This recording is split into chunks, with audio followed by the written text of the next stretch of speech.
Bon dia. Els Mossos d'Esquadra i la Guàrdia Urbana de Barcelona han incrementat els controls de seguretat al centre de la ciutat i a les zones més turístiques, com ara la Rambla o la Sagrada Família, per risc d'un atemptat terrorista durant el Nadal. En concret, busquen un conductor que podria voler atemptar amb un vehicle de grans dimensions, com un autobús. Per això es manté un control especial sobre els vehicles, s'ha reforçat també la seguretat a les comissaries. Recordem que de tota manera es manté l'alerta terrorista en nivell 4/5 i que hi ha vigilància permanent en els principals punts turístics i les estacions de tren i metro més concorregudes. Aquesta alerta terrorista ha tingut un especial relleu perquè el Departament d'Estat nord-americà ha demanat als seus ciutadans que extremin les precaucions si visiten Barcelona durant aquestes festes. En un tuit recomanen als seus ciutadans que es mantinguin alerta a les zones on circulen vehicles.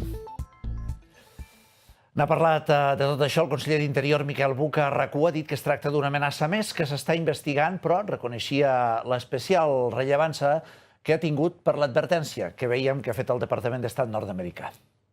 Aquest cas és una mica diferent degut a un tuit ahir del consolat americà, que li va donar molta publicitat.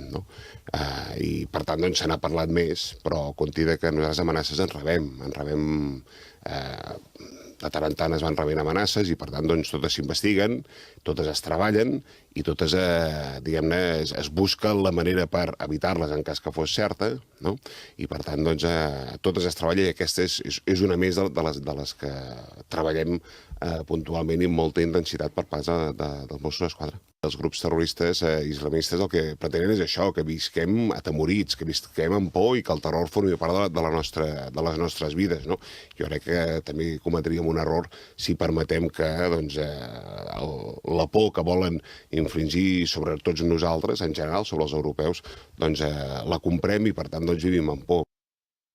El conseller també parlava de les càrregues policials de divendres a Barcelona. En aquesta entrevista defensava la professionalitat dels Mossos d'Esquadra en un dispositiu complex i alhora admetia que es revisaran alguns fets puntuals, com per exemple cops al cap que van rebre alguns manifestants i que van captar les càmeres. S'ha de picar per sota la cintura, això és una cosa que tots sabem i per tant, diguem-ne que aquesta seria